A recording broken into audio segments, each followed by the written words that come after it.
Assalamualaikum warahmatullahi wabarakatuh. Alhamdulillah murid-murid, pada kali ini kita bertemu lagi untuk menyambung mempelajari sifat yang wajib bagi Allah Subhanahu wa taala. Sifat kaunuhu qadiran, kaunuhu muridan, kaunuhu aliman, kaunuhu hayyan, kaunuhu sami'an, kaunuhu basiran, dan kaunuhu mutakalliman. Sifat yang ke-14, kaunuhu qadiran. Kaunuhu qadiran. Sifat yang ke-14, kaunuhu qadiran, artinya keadaan Allah Ta'ala yang maha berkuasa. Daripada sifat kudrah, ia menjadi kaunuhu qadiran. Keadaan Allah Ta'ala yang maha berkuasa bermakna Allah benar-benar berkuasa secara mutlak, sama ada mengadakan atau mentiadakan sesuatu. Dalil naklinya. Apa itu dalil nakli? Dalil nakli ialah dalil yang diambil daripada ayat-ayat Al-Quran. Maka dalil naklinya sama seperti dalil bagi sifat kudrah. Apa dalil sifat kudrah, murid-murid? Iaitu Innallaha ala kulli syai'in qadir.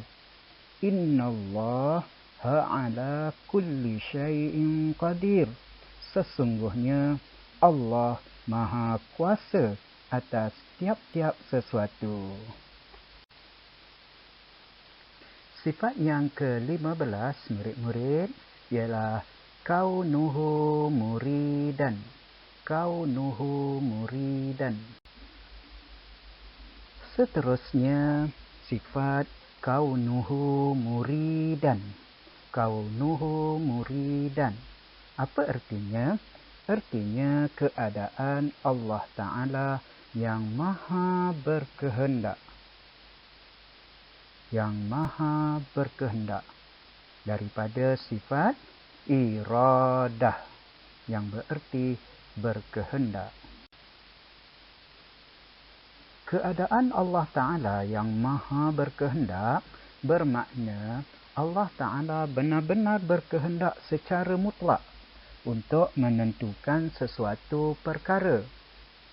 Ini bererti apa sahaja yang berlaku semuanya atas kehendak Allah. Bukannya berlaku secara kebetulan, secara dipaksa atau sebagainya.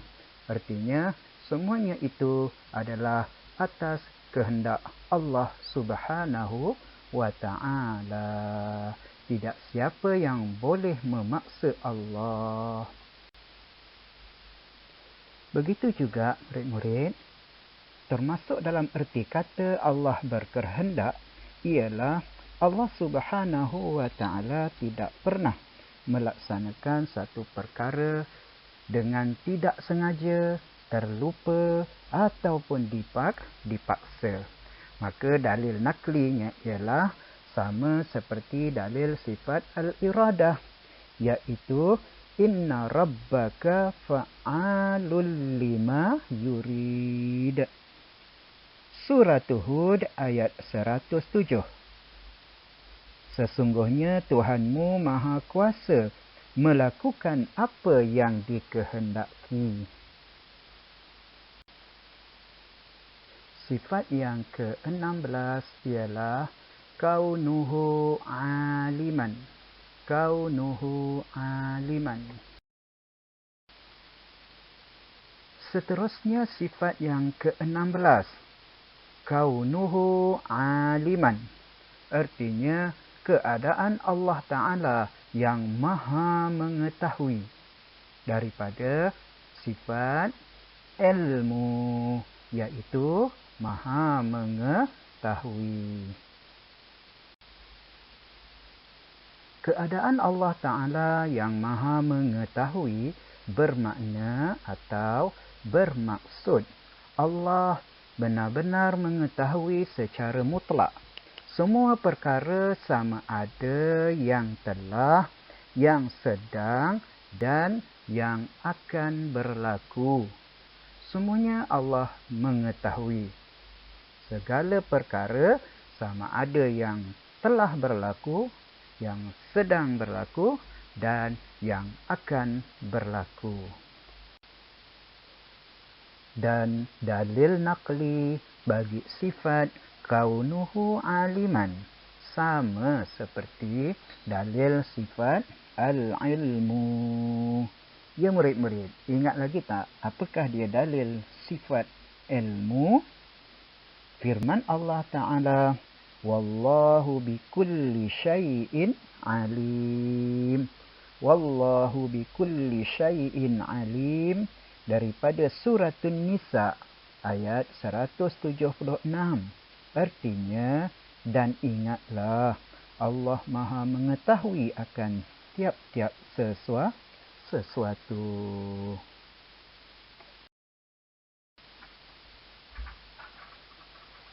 Sifat yang ke-17, kaunuhu hayyan. Kaunuhu hayyan. Kaunuhu hayyan artinya keadaan Allah Ta'ala yang maha hidup. Daripada sifat hayyah ataupun al-hayyah. Keadaan Allah Ta'ala yang maha hidup bermakna Allah Ta'ala benar-benar hidup secara mutlak, tanpa permulaan dan kesudahan, dan tanpa perantaraan, seperti nyawa, jasad dan lain-lain. Allah tidak perlu kepada angin, udara dan sebagainya. Adapun dalil naqli bagi sifat kaunuhu hayyan sama seperti dalil bagi sifat al-hayyah. Apa dia dalil tersebut? Iaitu firman Allah Ta'ala, wa tawakkal 'alal hayyil ladzi la yamut. Wa tawakkal 'alal hayyil ladzi la yamut, dari suratul Furqan ayat 58. Artinya, dan berserahlah engkau kepada Allah, Tuhan yang hidup, yang tidak mati. Seterusnya sifat yang ke-18, iaitu sifat kaunuhu sami'an. Kaunuhu sami'an artinya keadaan Allah Ta'ala yang maha mendengar. Keadaan Allah Ta'ala yang maha mendengar daripada sifat sama. Keadaan Allah Ta'ala yang maha mendengar bermakna Allah Ta'ala benar-benar mendengar tanpa perantaraan, seperti telinga dan lain-lain. Perantaraan maksudnya alat. Jadi Allah mendengar tidak menggunakan sebarang alat, sama ada telinga ataupun sebagainya. Adapun dalil naqli bagi sifat kaunuhu sami'an adalah sama seperti dalil sifat as-sama'. Apa dalilnya? Iaitu wallahu sami'un alim. Wallahu sami'un alim, daripada suratul Baqarah ayat 256. Artinya, dan ingatlah Allah maha mendengar lagi maha mengetahui.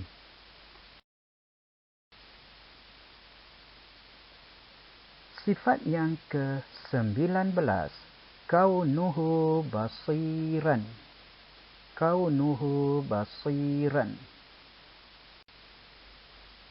Kaunuhu basiran artinya keadaan Allah Ta'ala yang maha melihat.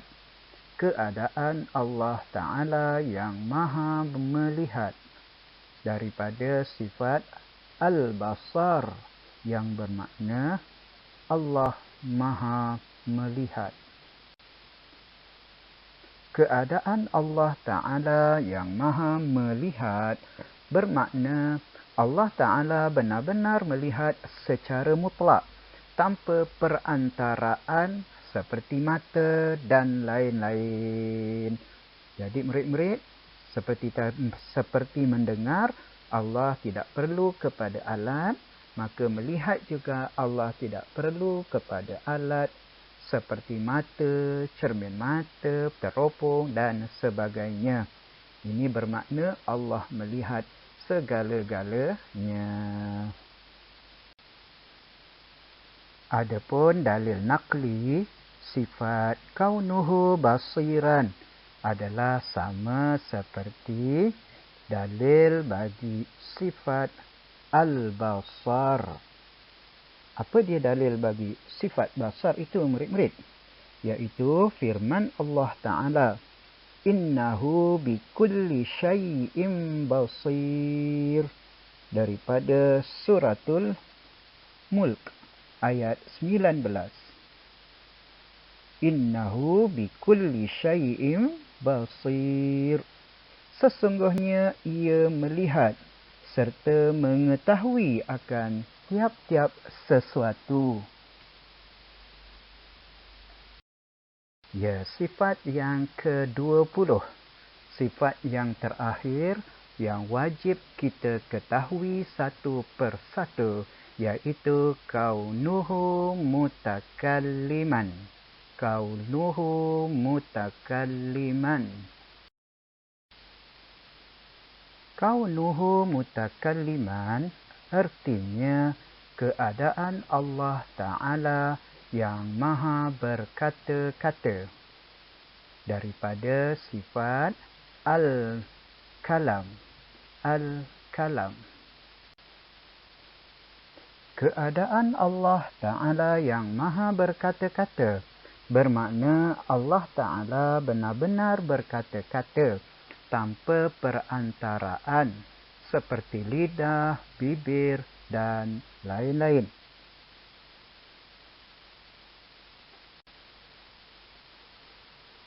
Adapun dalil naqli, apa itu dalil naqli murid-murid? Iaitu dalil yang dinukil atau yang diambil daripada Al-Quran bagi sifat kaunuhu mutakalliman sama seperti dalil bagi sifat al-kalam. Apa dia murid-murid? Iaitu firman Allah Ta'ala, wa kallamallahu Musa taklima. Wa kallamallahu Musa taklima, dari surah An-Nisa ayat 164. Apa artinya? Dan Allah telah berkata-kata kepada Nabi Musa dengan kata-kata secara langsung, tidak ada perantaraan. Baik murid-murid, dengan berakhirnya sifat kaunuhu mutakalliman, maka telah lengkaplah 20 sifat yang wajib bagi Allah Subhanahu wa Ta'ala yang wajib kita ketahui satu persatu. InsyaAllah murid-murid, kita akan bertemu lagi pada tajuk yang lain, iaitu sifat yang mustahil bagi Allah Subhanahu wa Ta'ala. Sehingga bertemu lagi pada masa yang lain. Selamat maju berjaya. Wabillahi taufiq wal hidayah. Assalamualaikum warahmatullahi wabarakatuh.